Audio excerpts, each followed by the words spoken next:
Assalamualaikum warahmatullahi wabarakatuh. Selamat pagi kawan-kawanku semuanya, kawan-kawanku petani semuanya. Apa kabar? Semoga kawan-kawanku semuanya selalu dalam keadaan sehat dan selalu dalam lindungan Tuhan Yang Maha Kuasa. Kawan-kawanku semuanya, berjumpa kembali dengan saya tentunya masih di channel Pesona Desa. Hari ini kita update lagi tanaman kita ini ya, tanaman cabai ori 212. Kondisinya seperti apa, dan mari kita lihat-lihat dulu. Jadi untuk kesempatan pagi ini saya akan berbagi pengalaman saya tentang menangani penyakit busuk batang dan mencegah penyakit patek atau antraknosa. Jadi ini sifatnya hanya berbagi pengalaman saya ya kawanku, bukan maksud saya menggurui kawan-kawan, tidak, akan tetapi ini hanya berbagi pengalaman. Jadi dalam berbudidaya tanaman itu yang paling utama kalau untuk saya pribadi yaitu untuk mengkondisikan lahan kita selalu bersih. Tujuannya apa? Yaitu tujuannya yang pertama, kalau lahan kita bersih, hama penyakit tidak mudah singgah untuk ke lahan kita ya kawanku ya. Kalaupun ada hama penyakit, penanganan kita pun akan lebih mudah. Itu yang pertama. Untuk yang kedua, untuk menjaga kebersihan, jadi ini daun-daun bawah sudah saya pruning, sudah saya bersihkan. Tujuan saya agar tidak rimbun di bagian bawah. Dengan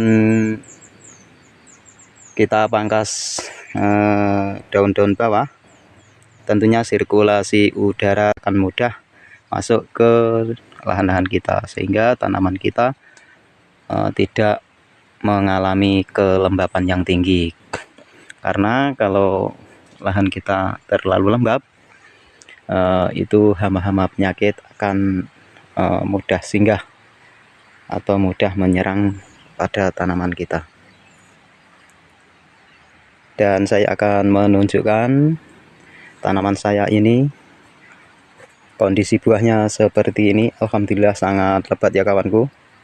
Juga ada sudah ada yang merah-merah lagi. Dan alhamdulillah ini juga aman dari penyakit patek antraknosa. Dan untuk lalat buah pun alhamdulillah ada, tapi minim ya kawanku. Jadi untuk tanaman cabai yang sudah berbuah seperti ini, saya sudah tidak terlalu sering menggunakan pestisida. Jadi untuk menangani lalat buah, saya masih mengoptimalkan dengan pakai perangkap seperti ini ya kawanku.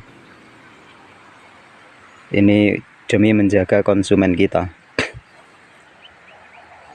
Jadi kalau tanaman sudah berbuah seperti ini dan sudah kita melakukan pemetikan,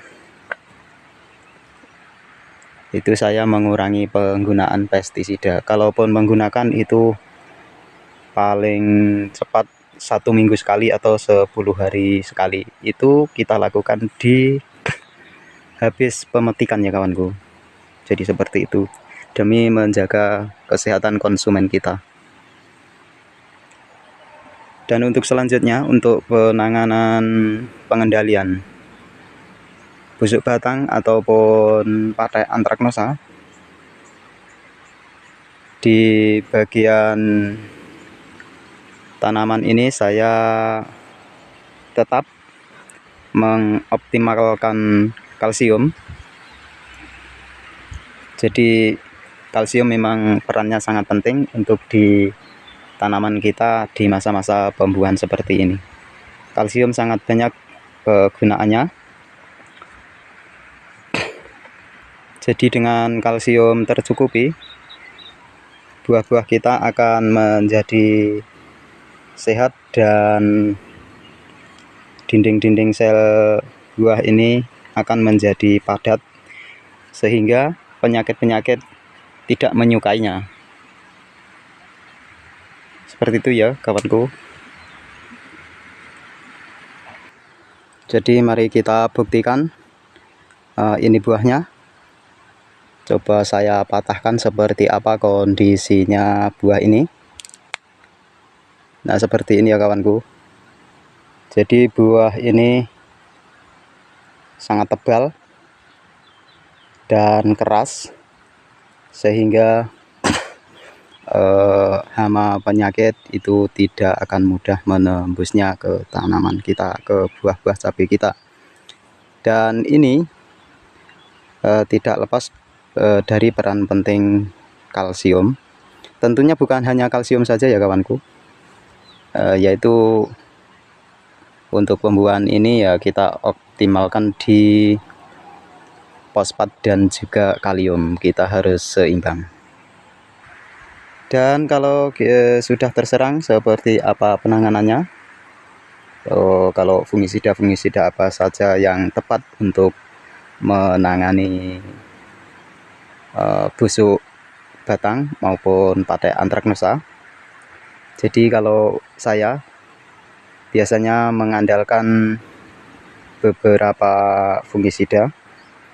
Ini kalau pengalaman pribadi saya ya kawanku. Jadi saya masih menggunakan yang pertama Amistar Top, Azoxystrobin dan juga Difeconazole. Itu saya mix dengan Propinep, Antrakol. Kalau tidak, saya rolling dengan Mancozeb. Itu yang pertama untuk penanganan busuk batangnya. Kemudian saya rolling dengan Nativo ya kawanku. Jadi untuk sistemik saya biasanya hanya mengandalkan dua produk ini. Yang pertama yaitu Amistar Top, yang kedua yaitu Nativo. Akan tapi ini cara menggunakannya saya rolling. Jadi kalau biasanya saya melakukan kalau penyemprotan 21 atau 31. Jadi untuk pemakaian Amistar Top itu biasanya 2 kali Amistar Top. Kemudian saya rolling dengan Nativo, kemudian kita balik lagi. Itu untuk pencegahan. Kalau untuk yang sudah terserang, biasanya kalau untuk busuk batang, saya selain menyemprotkan di bagian daun, juga saya kocorkan di bagian pangkal batang yang sudah terkena. Karena menurut saya, semua penyakit sejenis jamur-jamuran itu indukannya berada di perakaran.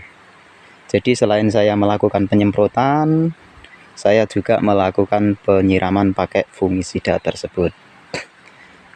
Jadi seperti itu ya kawanku. Itu cara saya kawanku ya. Dan ini sifatnya juga bukan menggurui, hanya berbagi informasi. Kalaupun teman-teman mempunyai cara tersendiri, silahkan komen di bawah. Kita saling berbagi, siapa tahu kawan-kawan petani kita ada yang membutuhkan informasi dari kita. Semoga tanaman kawan-kawanku semuanya dalam kondisi sehat, buahnya lebat, dan kita menemukan harga yang sesuai yang kita inginkan. Amin ya rabbal alamin. Kawan-kawanku semuanya, kiranya cukup sekian untuk video di pagi kali ini. Semoga kawan-kawanku selalu dalam lindungan Tuhan Yang Maha Esa, dan salam satu profesi bertani. Akhir kata, assalamualaikum warahmatullahi wabarakatuh.